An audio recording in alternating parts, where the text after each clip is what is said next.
மீட்பர் நாமத்தில் பிதாவே, ஆமென். ஹல்லேலூயா. மார்க் சுவிசேஷம் 9வது அதிகாரம், மார்க் 9வது அதிகாரத்தின் 27வது வசனத்தை வாசிக்க கேட்கலாம். மார்க் 9:27. இயேசு அவன் கையை பிடித்து அவனை தூக்கினான். உடனே அவன் எழுந்திருந்தான். ஒரு தகப்பன் பிசாசினால் அலைக்கழிக்கப்பட்ட தன்னுடைய வாலிப மகனை இயேசுவினிடத்துல அழைத்து கொண்டு வருகிறான். அவனுக்கு ஆண்டவர் செய்த காரியம்தான் இங்கு சொல்லப்பட்டிருக்கிறது. இயேசு அவன் கையை பிடித்து அவனை தூக்கினார். உடனே அவன் எழுந்திருந்தான். ஆண்டவர் ஒரு காரியத்தை செய்ய ஆரம்பிச்சிட்டார்னா அதுவரை நடக்காத பல காரியங்கள் உடனே நடக்க ஆரம்பிக்கும். ஆமென் சொல்லுங்க பார்க்கலாம். இந்த சம்பவம் நமக்கு நன்றாய் தெரியும். ஆமென். இதிலிருந்து ஒரு 5 காரியங்களை இந்த நாளில் உங்கள் மத்தியிலே சொல்லி செபிக்கும்படி விரும்புகிறேன். கர்த்தருக்கு மகிமை உண்டாவதாக. நல்ல கவனமாய் கேட்கும்படியாக உங்களை மிகவும் அன்புடன் கேட்டுக்கொள்ளுகிறேன். முதலாவது, விசுவாசம் உள்ளவனாக. விசுவாசம் உள்ளவனாக. ஆமா, விசுவாசிங்க தான். நம்ம எல்லாருக்குமே ஒரு அடையாளம் இருக்கிறது. விசுவாசிகள் நம்ம எல்லாம் விசுவாசிக்கிறோம். ஆமென். இங்கே இந்த தகப்பன் மகனை இயேசுவின் இடத்துல அழைத்து கொண்டு வருகிறான். அப்படி வருவதற்கு காரணம் என்னவென்றால் அவன் அவரை குறித்து கேட்ட காரியங்கள்.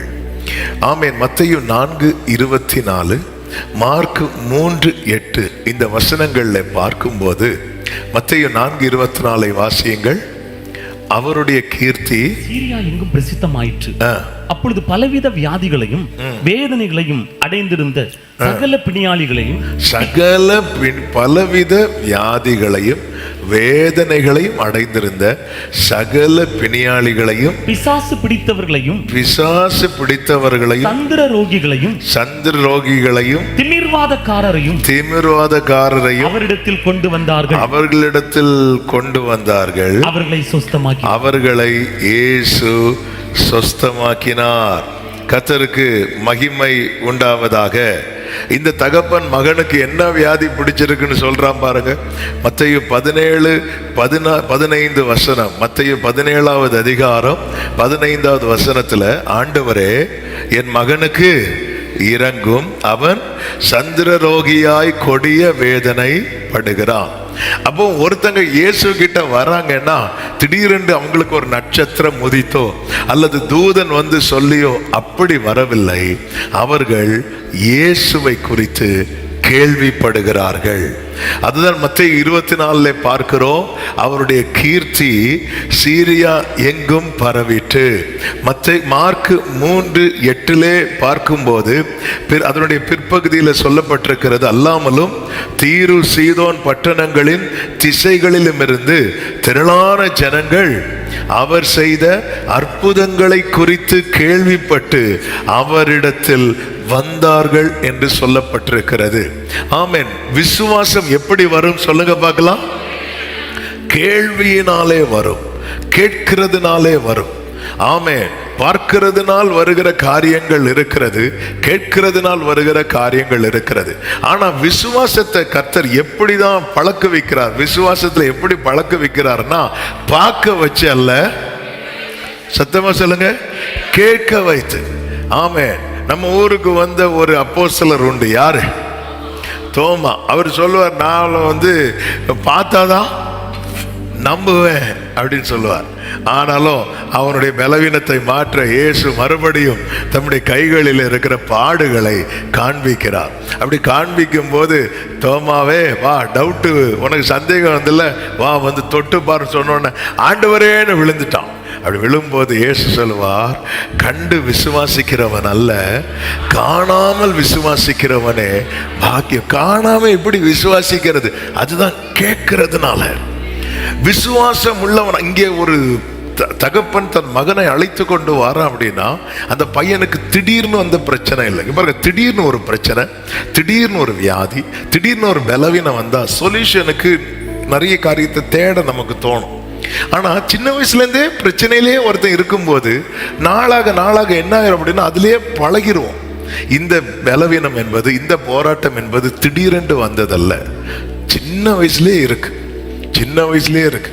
திடீர்னு ஒருத்தங்களுக்கு கண்ணு தெரியல அப்படின்னா எல்லா ஹாஸ்பிட்டல்லையும் போய் பார்ப்பாங்க.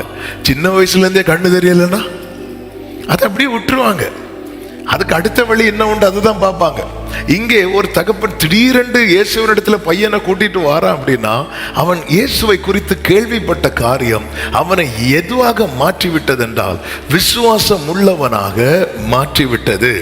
மார்க் 5:27 எடுக்க வேண்டாம். மார்க் 5:27 ஒரு 12 வருட பெரும்பாடுள்ள ஸ்திரீ இயேசுவை குறித்து கேள்விப்பட்டு போறா. அவளுக்கு அது ஒரு கேள்விப்பட்டதும் இயேசுவை குறித்து கேட்கும்போது அவளுக்குள்ள ஒரு ஃபெய்த் வருது. அந்த ஃபெய்த் எப்படிப்பட்ட ஃபெய்த்தா கன்வெர்ட் ஆகுது அப்படின்னா, எப்படிப்பட்ட ஃபெய்த்தா வெளிப்படுது அப்படின்னா, அவர் என்ன தொடணும்னு கூட இல்லை, நான் அவரை தொடணும்னு கூட இல்லை, அவருடைய வஸ்திரத்துல ஒரு ஓரத்தை தொட்டா போதும். ஆமா, இப்படி ஒரு விசுவாசம் எப்படி வந்துச்சு? கேள்விப்பட்டது. மார்க் 7:25 அசுத்த ஆவி பிடித்திருந்த ஒரு சிறு பெண்ணின் தாய், அந்த ஒரு ஸ்திரீ அவரை குறித்து கேள்விப்பட்டு வந்து அவர் பாதத்தில் விழுந்தாள் என்று சொல்லப்பட்டிருக்கிறது. இதே போலதான் இயேசுவின் இடத்துல ஓடி வர்றவங்க எல்லாம் எப்படி வராங்க அப்படின்னா அவரை குறித்து கேள்விப்பட்டு. இன்னைக்கு இந்த தகப்பன் வந்து இயேசுவினிடத்துல மகனை கொண்டு வருகிறான், மகனுடைய காரியத்தை கொண்டு வருகிறான். காரணம் என்னவென்றால் அவனுக்குள்ளே உண்டான விசுவாசம். இந்த நாளில் என்னை கேட்கிற ஒவ்வொருவருக்கும் சொல்லுகிறேன், எல்லாரும் கவனிக்கிறீர்கள் என நம்புகிறேன். நம்மளால ஒரு காரியத்தை தேவனிடத்துல கொண்டு போக முடியலைன்னா நமக்குள்ள என்ன இல்லை தெரியுமா? விசுவாசம் இல்லை. நம்மளாம் விசுவாசிங்கன்னு சொல்லலாம். நாங்கெல்லாம் 10 வருஷம் 15 வருஷம் 30 வருஷம் 100 வருஷம் 200 வருஷம் என்ன வேணாலும் சொல்லிட்டு போகலாம். ஆனா என்னால ஒரு விஷயத்தை தேவனிடத்துல கொண்டு போக முடியலைன்னா எனக்குள்ள என்ன இல்லை தெரியுமா? விசுவாசம் இல்லை. ஒரு காரியத்தை தேவனிடத்திலே நான் கொண்டு போக பழக வேண்டும்.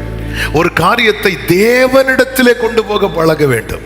ஆனா எல்லா இடத்திலையும் கொண்டு போவோம். இந்த 12 வருட பெரும்பாடுள்ள ஸ்திரீயை குறித்து சொல்லப்பட்டிருக்கிறது அநேக வைத்தியர்களால் என்று சொல்லப்பட்டிருக்கிறது.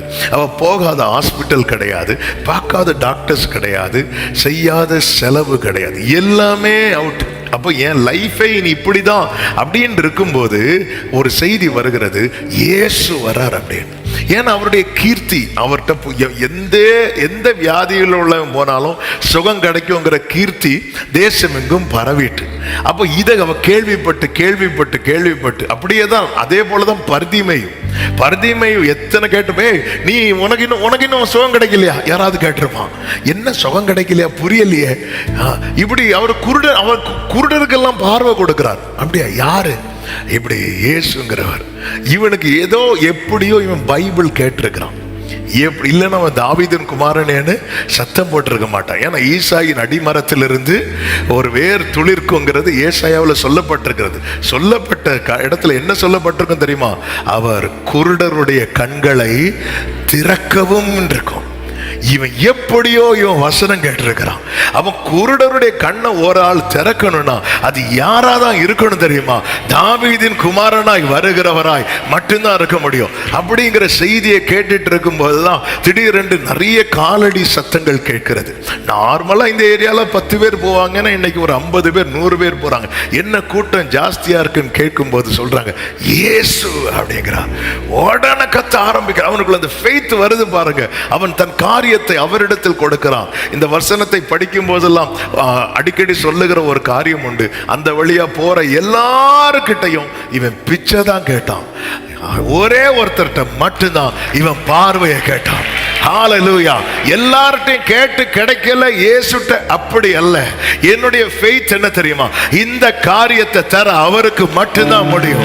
இந்த காரியத்தை செய்ய அவருக்கு மட்டும்தான் முடியும். மற்றவங்க கேட்டா என்ன? அவனுக்கு வாழ்வாதாரம், அவன் 4 பேர், அவனுக்கு வேலை செய்ய முடியாது, கண்ணு தெரியாது, உட்கார்ந்து அவன் பிச்சை தான் கேட்கணும். எல்லார்ட்டையும் ஐயா ஏதாவது போட்டு கொடுங்க, ஏதாவது போடுங்க, இப்படிதான் கேட்டிருப்பான். ஆனா இயேசு கிட்ட மட்டும் வந்து ஆமா, இன்னைக்கு என் காரியத்தை இயேசுவின் இடத்துல கொண்டு போக முடிகிறதா? அப்படி முடியலன்னா எனக்குள்ள எது குறைவா இருக்கிறது, எது தாழ்ச்சியா இருக்கிறது தெரியுமா? விசுவாசம். அப்ப விசுவாசத்துல நான் வளர செய்ய வேண்டியது என்ன? வேதம் அழகாய் சொல்லுகிறது, விசுவாசம் கேள்வியினாலே வரும். இவங்க எல்லாம் கேள்விப்படுகிறார்கள். இயேசுவை குறித்து அதிகம் கேளுங்கள், அவருடைய வார்த்தைகளை அதிகம் கேளுங்கள். இந்த வார்த்தைகள் எல்லாம் ஆம் என்றும் ஆமேன் என்றும் இருக்கிறது. இதுல ஒரு பொய் கூட கிடையாது. நம்புறவங்க கைகளை உயர்த்தி சத்தமா ஆமேன் சொல்லுங்க பார்க்கலாம். ஒருத்தங்க வசனத்தை கேட்கிறது ஒருத்தங்களுக்கு தூரமாயிட்டு அப்படின்னா, வசனத்தை கேட்கிற அனுபவம், இயேசுவை குறித்து கேட்கிற அனுபவம் ஒருத்தங்களுக்கு தூரமாயிட்டுன்னா அவங்களுடைய விசுவாச நிலை என்பது குறைந்து கொண்டே இருக்கிறது. எண்ணெயில திரி வைப்பாங்க, பார்த்திருக்கீங்களா? எண்ணெய் குறையுதுனாலே விளக்கு அணைய போகுதுன்னு அர்த்தம். ஆமா, அந்த விளக்கு அணையாதற்கு எண்ணெயை ஊற்றுவார்கள். அந்த எண்ணெய் தான் இந்த வசனம். கேட்கணும், கேட்டுக்கொண்டே இருக்கணும். கர்த்தருக்கு மகிமை உண்டாவதாக. நீதிமொழிகள் 15:30 சொல்லப்பட்டிருக்கிறது, கண்களின் ஒளி இருதயத்தை பூரிப்பாக்கும். அடுத்த வார்த்தை எப்படி இருக்கும் தெரியுமா? நற்செய்தி எலும்புகளை புஷ்டியாக்கும். ஹல்லேலூயா. நம்ம கேட்கணும். கடந்த ஒரு வாரத்தில் நாம் கேட்ட சத்தம் எது அதிகமா இருந்தது? நாம் எதை அதிகம் கேட்கிறோம்? எதை அதிகம் கேட்கிறோம்? ஆமே, தாவீது, இயேசு வருகிறார், இயேசு இங்க வரார். சகைவு பாருங்க, இயேசுவை குறித்து கேள்விப்படுகிறான். பாவிங்க ஆயக்காரர்லாம் அவங்க கிட்ட, அவர்கிட்ட போறாங்க. ஆமே, லூக்கா 15வது அதிகாரத்தில் அப்படித்தானே இருக்கும். பாவிகள் ஆயக்காரர்லாம் அவர்கிட்ட சேர்றாங்க. பாவிகள் எல்லாம் சேர்க்கிறார் அவரு, ஆயக்காரர் எல்லாம் சேர்க்கிறார் அவரு. இதெல்லாம் கேள்விப்பட்டு இருக்கும்போது திடீர்னு ஒரு நியூஸ் வருது, அவரு எரிகோல வரார் அப்படின்னு. அவ்வளவுதான். அவனுக்கு இவ்வளவு நாள் கேட்டுட்டு இருக்கிறான் பாருங்க, அவனுக்குள்ள ஒரு நம்பிக்கை வருது, அவனுக்குள்ள ஒரு விசுவாசம் வருது. நம்ம லைஃப்ல ஏதாவது ஒரு மாற்றம் இருக்கும். எனக்குள்ள இருக்கிற விசுவாசத்தின் அடையாளத்தில் ஒன்று என்ன தெரியுமா? என் காரியத்தை நான் இயேசுவினிடத்திலே கொண்டு செல்வேன். ஆமா, நான் அநேக ஃபைலை மூடிதான் வச்சிருக்கிறேன். ஆனாலும் அந்த விசுவாசம் என்ன செய்கிறது? என்னை திரும்ப அவரிடத்துல கொண்டு செல்ல வைக்கிறது, கொண்டு செல்ல வைக்கிறது. இஸ்ரவேலருக்கும் பெலிஸ்தியருக்கும் யுத்தம் நடந்து கொண்டிருக்கிறது. ஒரு நாள் 2 கூட்டத்தாரும் அணிவகுத்து நிற்கும் போது பெலிஸ்தியர் நடுவில் இருந்து ஒருவன் எழுந்து புறப்பட்டு வருகிறான். அவன் பெயர் என்ன? கோலியாத். நீங்களும் ஆன்சர் பண்ணணும்னா உங்க தாராள மனசு அவங்க பண்ணட்டும்னு விட்டு இருக்கீங்க, அப்படி விடக்கூடாது. நீங்களும் ஆன்சர் பண்ணணும். அவங்களுக்கு நிறைய தாராள மனசு உண்டு. ஹல்லேலூயா. அவன் பேர் என்ன? கோலியாத். கோலியாத் வந்து நின்று சொல்றான், ஒத்தைக்கு வா அப்படிங்கிறான். நீங்க உங்க டீம்ல இருந்து ஒரு ஆள் அனுப்புங்க. நான் தோத்துட்டேன்னா நாங்க எல்லாம் உங்களுக்கு அடிமை, நீங்க தோத்துட்டீங்கன்னா நீங்க எல்லாம் எங்களுக்கு அடிமை. இப்படி சொல்லும் போது யாருக்குமே நிக்க முடியல. எல்லாரும் ஓடுறாங்க. 1 2 3 4 5 10 20 30. சில பார்க்குறாங்க 5க்கு அப்புறம் இவருக்கு எப்படி 10 வந்துச்சு. ஆனால் ஃபுல்லாக எண்ணிட்டு இருந்தேன்னா டைம் ஆயிரும். அவன் 40 நாள் இப்படி வந்து நிற்கிறான் பாருங்க. ஆமென். 41வது நாள் ஆமென், கர்த்தரால் அபிஷேகம் பண்ணப்பட்ட ஒரு தாவீது அங்கே வருகிறான். தாவீதுக்கு இந்த மேட்ரு எதுவுமே தெரியாது. தாவீதுக்கு ஒண்ணு தெரியும், என்ன சகோதரர்கள்லாம் யுத்தத்துக்கு போயிருக்கிறாங்க, வர லேட் ஆகுது. தகப்பன் கூப்பிட்டு சொல்றார், இந்த பொருட்கள் இந்த ஃபுட் எல்லாம் கொண்டு கொடுத்து அவங்க நல்லா இருக்கிறாங்களான்னு விசாரிச்சுட்டு வா. அவன் நல்லா இருக்கிறான்னு விசாரிக்க தான் போகிறான். அது வரைக்கும் நான் இங்கே வருவதற்கு ஒரு முகாந்திரம் உண்டெல்லாம் தாவீதுக்கு தெரியவே தெரியாது. தாவீது அதே போல கொண்டு வந்த பொருட்களை எல்லாம் கொடுத்து விட்டு ஆமென் தன் சகோதரரை பார்த்து சுகமா இருக்கிறீர்களா என்று கேட்டுக்கொண்டிருக்கிறான். ஆமென். 1 சாமுவேல் 17:23 பார்க்கும்போது அவன் இப்படி பேசி கொண்டிருக்கையில் காத்தூரானாகிய கோலியாத் என்னும் பேருள்ள அந்த பெலிஸ்திய வீரன் வந்து நின்று முன் சொன்ன வார்த்தைகளையே சொன்னான். அந்த வசனத்தின் கடைசி வார்த்தை எப்படி இருக்கும் தெரியுமா? அதை தாவீது கேட்டான். அவ்வளவுதான் இருக்கும். தாவீது கேட்டான், ஆனா எந்த பதிலும் சொல்லல. அதுக்கு தாவீது ரெஸ்பாண்ட் பண்ணவே இல்லை. நான் சொல்லுகிற வார்த்தையை நல்ல கவனிங்க. தாவீது யுத்த களத்துல கேட்ட முதல் வார்த்தையே பெலிஸ்தியனுடைய வார்த்தை. தாவீது யுத்த களத்துல கேட்ட முதல் வார்த்தையை தளர பண்ணக்கூடிய வார்த்தை. தாவீது யுத்த களத்துல கேட்ட முதல் வார்த்தையை திரும்பி போக பண்ணக்கூடிய வார்த்தை. ஏன் அந்த வார்த்தைகள் இஸ்ரவேல் சேனையை என்ன செய்து வைத்து தெரியுமா? 24வது வசனத்தை பாருங்கள். இஸ்ரவேலர் எல்லாரும் அந்த மனுஷனை காணும் போது மிகவும் பயப்பட்டு அவன் முகத்துக்கு விலகி ஓடி போவார்கள். தேவ பிள்ளைகளே, பிசாசானவன் தேவ பிள்ளைகளை தளர பண்ண, விசுவாசத்தை விட்டு வழி விலக பண்ண, அவன் இப்படிப்பட்ட சத்தங்களை கேட்க பண்ணுவான். எனவேதான் ஆண்டவராகிய இயேசு சொல்லுவார், என் ஆடுகள் அந்நிய சத்தத்துக்கு என்ன செய்யும் தெரியுமா? அது கேட்காது. நம்ம நிறைய இப்படிப்பட்ட அந்நிய சத்தத்துக்கு ரெஸ்பாண்ட் பண்ண போய் தான் நம்மளால விசுவாசத்துல நிக்க முடியாம தளர்ந்து போய் இருக்கிறோம். தாவீது அதை கேட்டான், ஆனா எந்த ரியாக்ஷன் தாவீது கிட்ட வரல. அதுக்கு அவன் ரெஸ்பாண்ட் பண்ணல. நம்ம ரெஸ்பாண்ட் பண்ணதான் அந்த வேர்டு நமக்குள்ள போகும். தாவீதுக்குள்ள அந்த வேர்டை போக கூடாதுங்கிறதுல தாவீது கிளியர். தாவீது பாருங்க, சிங்கத்துக்கு வாய்க்குள்ளேருந்து ஆட்டுக்குட்டி எடுக்கிற அளவுக்கு அவருக்கு ஒரு துணிச்சல், தைரியம் இருக்கு. அவன் இப்படி பேசும்போது தாவீதுக்கு விறுவிறுன்னு தான் வருது. ஆனா தாவீது பதில் சொல்லல, அமைதியா இருந்துட்டு இருக்கிறான். அப்படி இருக்கும்போது தான் 25வது வசனத்தை பாருங்கள். அந்நேரத்திலே இஸ்ரவேலர் வந்து நிற்கிற அந்த மனுஷனை கண்டீர்களா? வாசிங்க. இஸ்ரவேலை நிந்திக்க வந்து நிற்கிறான். இஸ்ரவேலை நிந்திக்க வந்து நிற்கிறான். அவனை கொல்லுகிறவன் எவனோ அவனை ராஜா மிகவும் ஐஸ்வர்யவானாக்கி அவனுக்கு நம்முடைய குமாரத்தை தந்து அவன் தகப்பன் வீட்டாருக்கு இஸ்ரவேலிலே சர்வ மானியம் கொடுப்பார் என்றார்கள். இந்த வார்த்தை யார் காதுல விழுது? தாவீது காதுல விழுது. அடுத்த வசனம். அப்பொழுது தாவீது தன் அண்டையில் நிற்கிறவர்களை பார்த்து, இந்த பெலிஸ்தனை கொன்று இவனை கொன்று இஸ்ரவேலுக்கு நேரிட்ட நிந்தையை நீக்கிறவனுக்கு என்ன செய்யப்படும்?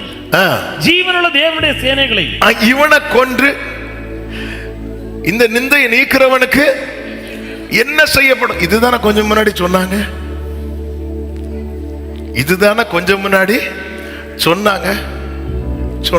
எஸ், தாவீது திரும்ப கேட்கிறான்.